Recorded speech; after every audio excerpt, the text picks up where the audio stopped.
The portal, she's a closing soon. So where will Alabama wind up?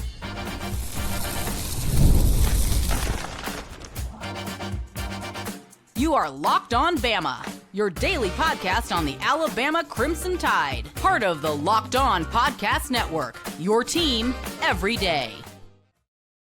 Hey, everybody, and welcome back into Locked On Bama, AHSA Radio Network's Luke Robinson, that's me. Alabama internet legend Jimmy Stein, that's him. This episode is brought to you by FanDuel, and thank you so much for making us your everyday first listen, because you know what? You have made Locked On the number one sports podcast network there is, and we appreciate you so very much. Jimmy, the portal, it's like just still there, but today's the last day. Well, I mean, in a sense. I mean, it's the last day that you can get in. You can commit at any time, I guess, that as long as you can get in school, if that's even important anymore. Maybe you just have to be in the city the college is located. I don't even know anymore. But there are some dudes at Alabama right now, and some names like Racing Delgatti. We've already said how much we love him. Nick Brooks, who is a former Texas offensive lineman. Ethan Fields, a former Ole Miss offensive lineman. Terence Green, a former Oregon offensive lineman. Some pretty big names there along the offensive line. Do you think we get two or more of those names? Maybe so. Maybe all. I mean, maybe all of them. And by that, I mean I think that's possible. You know, when we're getting of these lists from the excellent work over at BOL that Andrew Bone and Tim Watts do. You know, I think we'd have a really good chance at all of those big guys.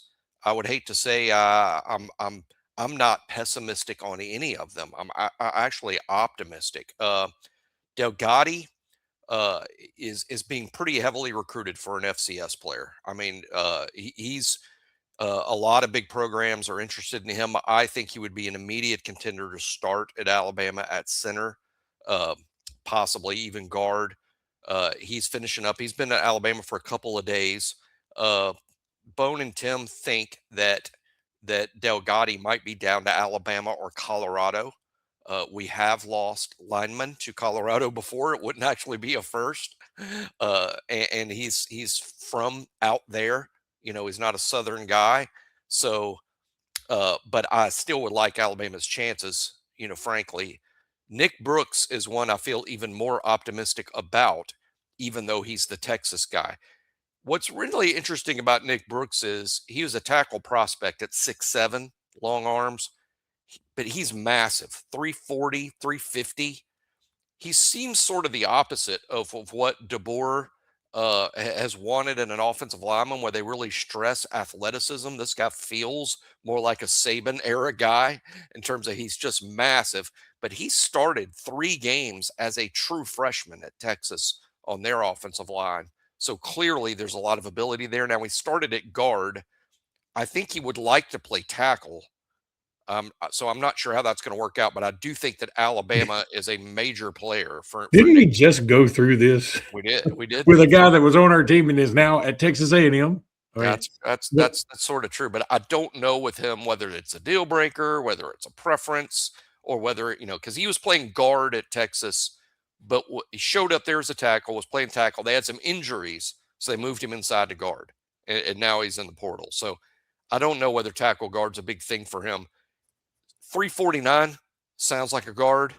6'7" sounds like a tackle. Yeah, I was going to say the 6'7" is, you know, interesting at guard. He's also from Atlanta, so this is a closer to home thing for him. Terence Green is a nose guard from Oregon. He might be the best player that's been at Alabama in the last day or two. This is a significant player. Now, don't go to Oregon looking for his stats. He was a second-team nose guard who did play a lot, but as we know, true nose guards don't exactly dent the stat sheet much. But he was a regular first-team rotation guy at Oregon, and Oregon did not want to lose him. But their defensive line, they lost a lot of their defensive staff when Tosh moved on from Oregon to become the head coach at Cal. That has put a lot of Oregon defensive players into the portal. Cal is a school that Terence Green is heavily considering. to continue playing for Tosh, but he would be a big deal at Alabama. He's a massive dude. He's one of these immovable nose guards. It would be a little bit like replacing Tim Keenan with Tim Keenan. I mean, a little bit. But Terence Green will be a big pickup for a defensive line that is looking for impactful guys. I don't know that the defensive line at this point isn't looking to add bodies. They need impactful guys. Terence Green would be one. And finally, Ethan Fields, I say finally among the linemen, Ethan Fields from Ole Miss. He would be a really interesting player at Alabama, a pretty decent recruit out of Louisiana. Didn't play much at Ole Miss in years 1 and 2. This past year he did. He played in all 15 Ole Miss football games. I think sometimes as a 1, sometimes as a 2. It was his first year really playing. I don't know that Ethan Fields would win a spot at Alabama, but he would be a contender to win a spot, probably at guard, maybe even center. So he's interesting. Well, all these guys are huge. That's another thing is like Ethan Fields is probably the smallest, I guess. Wait, let me look at Racing Delgatti here. He's 6'4", 305. 305. I think Fields is probably 320 or bigger. He 320, 6'3", 320. Terence Green 6'5", 320, and then Nick Brooks 6'7", 340. And my first thought was like, wow, these guys are all big. And then my second thought was, wow, I think every offensive lineman in existence now is that big. There's not too many 200-pound offensive linemen anymore. I remember when I was at Alabama in 1988 at Alabama, it was huge news kind of locally that Jess Lanier, which doesn't even exist anymore, a high school in Bessemer, they had 5 offensive linemen that all weighed 300 pounds. And they thought it was the first time in state history an offensive line had been that big. And of course, that is still for a high school offensive line. Even today, that's a pretty big deal that all 5 linemen weighed 300 pounds. But back then in 1988, it was basically a national headline. Yeah. But yeah, these kids are big. There's actually a smaller, quicker dude there this weekend too. The wide receiver from Yale. Boy, I'm brain. Is it Nick Brown? Oh God. Nico. Yeah. Nico Brown. Nico Brown. Yeah, that's right. Nico Brown. Yeah. Which also, by the way, he is this close to being Nino Brown from New Jack City. And if you've ever seen that movie, first of all, this guy doesn't look like Nino Brown. I'm just going to let everybody know. But if he is as badass as Nino Brown was, okay, sign him up. He's a wide receiver from Yale, so that's doubtful. But but he is a good wide receiver. He was incredibly productive at Yale. This is a huge production guy, 1,000 yards, even on a team that didn't throw the ball. I remember them saying that about even on a team that didn't throw the ball very much. He had a 1,000-yard season. Incredibly productive, but against that level of competition, it raises a lot of questions as to how impactful he would be at the SEC level. But he's getting a lot of attention out there. Alabama desperately needs wide receivers. They only have 6 on the team. However, it's going to be difficult to break into that top 6 because the 6 Alabama have are really good football players. They will be, and you only last year Alabama really only played 4 guys. Now you could find a 5th guy and a 6th guy that played some of the time, but Alabama's rotation at wide receiver didn't really go beyond 4, 5, or 6. They've got 6 guys, and I think all 6 are slated to be first-team guys. So it would be kind of tough to break into that group. But Alabama can't just play with 6 wide receivers. So, you can't practice. So they would love to have this guy who would compete for a spot. Who knows? Maybe he's great. With these guys from that level of football, it's just sort of hard to tell because obviously at Yale playing an Ivy League schedule, he's not putting up these numbers against even group of 5 competition. I mean, it's not even one of the great FCS leagues, to be honest. Racing Delgatti from the Big Sky, that's one of the best FCS leagues.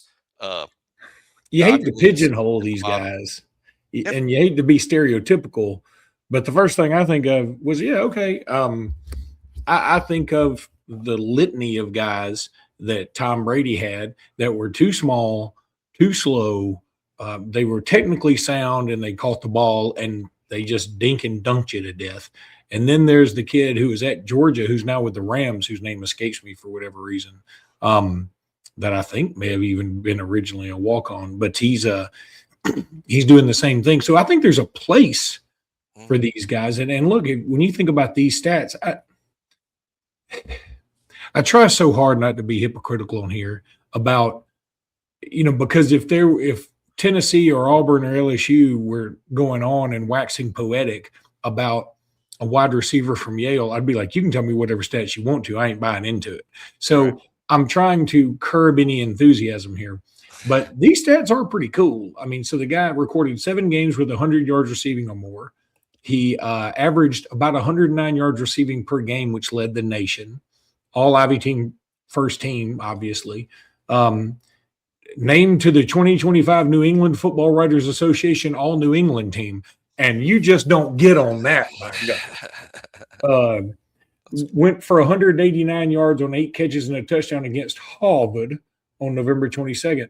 What that tells me, so he went for 189s with 8 catches and a touchdown, and that they're saying that's his best game, and he averaged about 109. So what I'm thinking is he's incredibly consistent, at least at Yale. Look, I'm not asking for the moon. I'm asking for Garrick Dieter, right?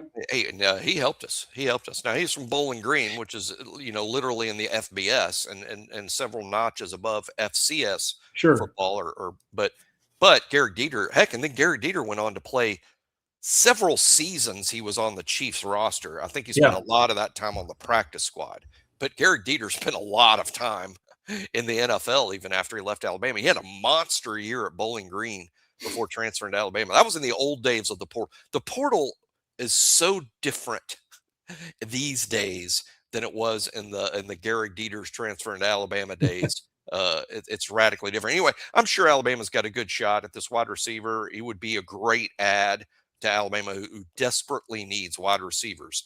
Like I'm saying, they just don't need necessarily. They aren't looking for. See, for instance, when Alabama was willing to spend big money to get Cam Coleman, when they lost out on Cam Coleman, it's not like they went, okay, who's another wide receiver that costs $2 million? Let's go get him. They weren't in the market for that. What they were in the market for is, sure, they would take Cam Coleman because they saw him as worth a substantial amount and a guy that would be impactful in the lineup. I think what they really need at this point at wide receiver is just some depth and guys that can compete to potentially work their way into the rotation. I love it would be interesting. C.D. Morgan at Yale. And by that, I mean, what kind of numbers would C.D. Morgan have put up at Yale last season instead of at Benjamin Russell? If he was at Yale and not Benjamin, would he have been a 1,000-yard receiver guy at Yale? I would say yes. I think it'd be funny too if he went to Yale, because everybody'd go, who would name their child certificate of deposit? So, but I also love how Garrick Dieter is catching strays for being old on our program today for no apparent reason. I mean, we're like, the portal's changed so much since back in the Greg Dieter days. He's probably like 27. Yeah, I think we don't need to make a lot of old jokes. FanDuel, they don't make jokes. They make fun times. The college football playoff is here, and FanDuel is giving all its customers even more ways to get in on the action every single day of the playoff. Because right now, every college football playoff game day, FanDuel users get a profit boost waiting for them in the app.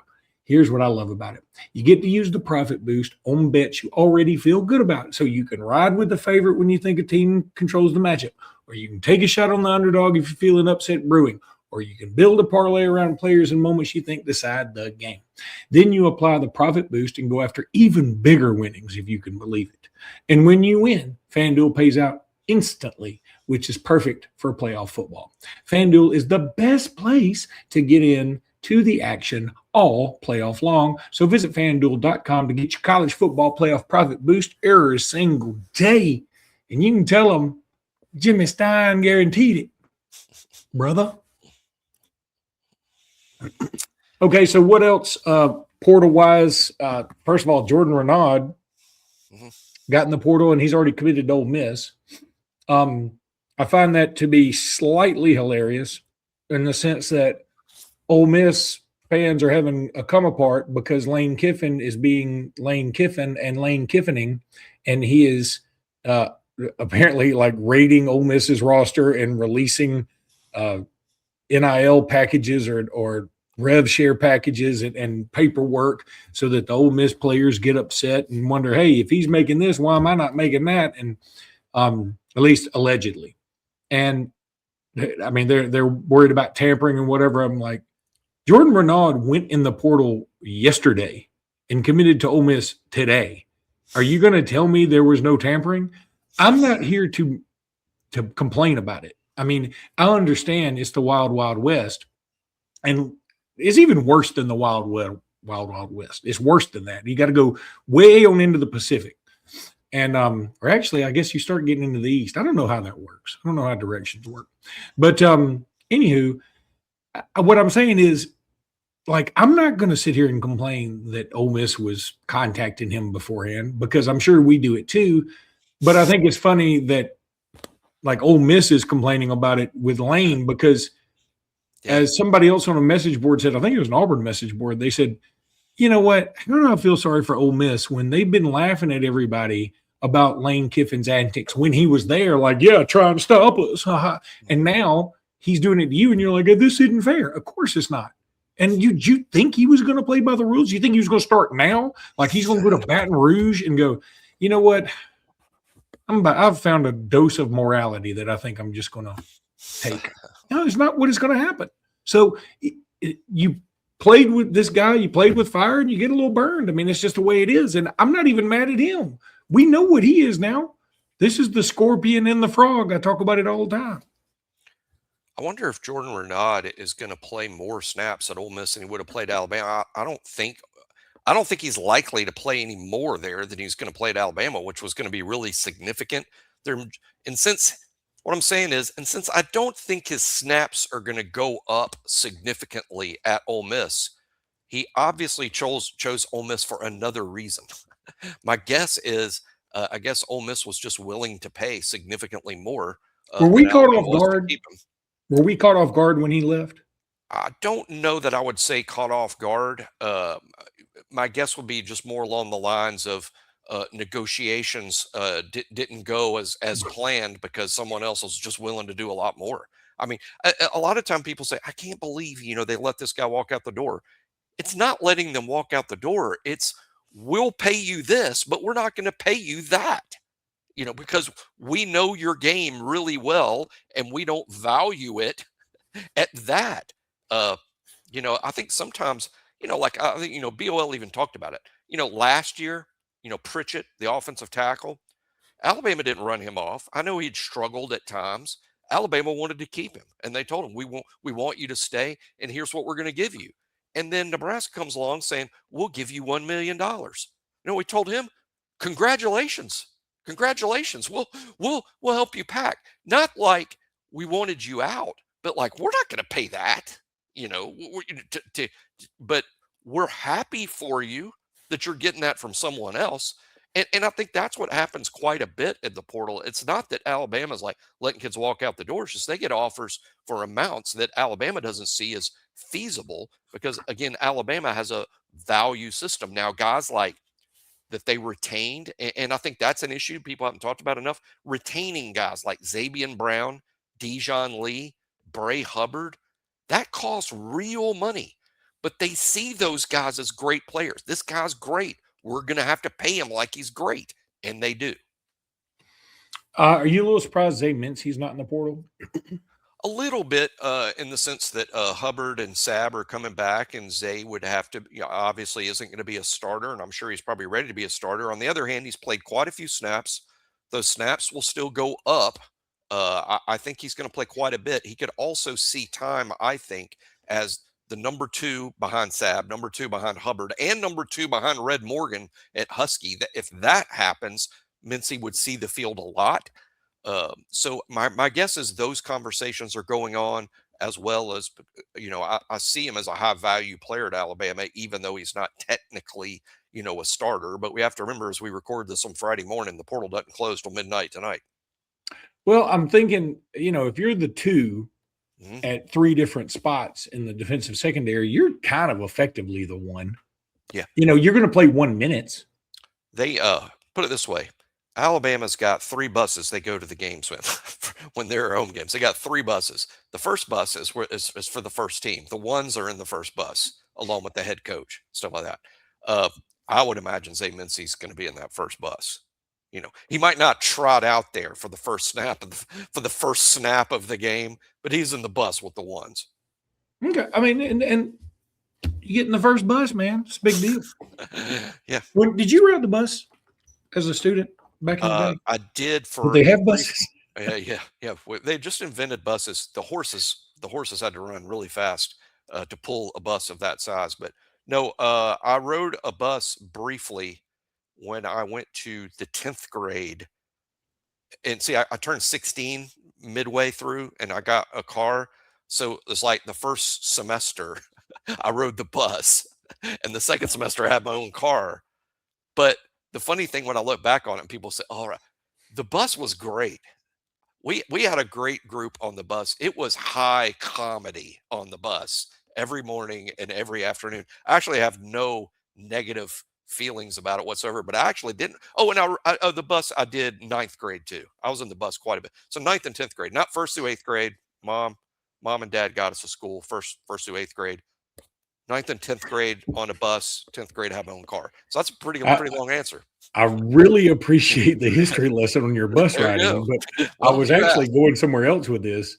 And where I was going was, I wonder how many other people out there had buses designated this way when I was younger. Now, I mostly was taken in by my parents, but a couple of times I had to ride the bus, and our buses were designated like we had Woody Woodpecker and like Popeye or something, and like the Road Runner. We had all the cartoon characters were our buses' names, and I thought that's just what everybody did. And apparently, I don't think anybody else did that ever for any reason. I don't know why we did it, but I've heard of it. I know, and people are not interested, mostly because you told everybody your whole history of getting to school. I did. On tomorrow's show, we'll discuss we'll discuss the logistics of my life when I was in the 4th grade. God, you don't want to listen. Let me tell you what you don't want to do. Go through Luke Robinson's elementary school history. I don't want to do it. I've literally blocked a lot of that part of my life out. I could tell you guys, and we're going to get to Jimmy's countdown. I could tell you guys, this is no kidding. There are people that I know that I went to school with that will back me up. We had probably the most misogynistic, sexist, borderline everything-ist PE teacher in the history of PE teachers. And they would make us do an exercise, like he would make us do an exercise where we like just spin our arms like this, and then he would say things like, girls can't do this, and I'm like, yeah, they can. I don't know why. Why is that? And then we would also play a game called pinball, which is dodgeball but with volleyballs. And I would be hit. I used to have these Coke bottle glasses, like I had Hubble telescope glasses, and I would get hit in the face with that ball so hard, and my glasses was just practically evaporate. I mean, they would just break apart. And I would have to do things like, because you got these tiny little screws in there, and I'd take a little piece of paper towel and roll it up real tight and then put it where the screw was. So my glasses were like barely hanging on, held together by paper towels. That's what my elementary school was like. So just imagine the women that were crawling over me. But anyway, your roster count now. It's not like there'd be many women there at all, based on well, they couldn't do that. But boy, there are a lot more stories than that. But I think that's where we'll stop. Jack Samarco. Yep, he leads off the bottom of your list, or we could be optimistic and call it the top of your list, but it's still top of the list. Last place. First guy to discuss. Yeah. Well, it's 52 days. This is why we're starting today as we record this. Believe it or not, and this is exciting news. It's only 52 days till spring practice starts. Isn't that amazing? I mean, season felt like it just ended. 52 days.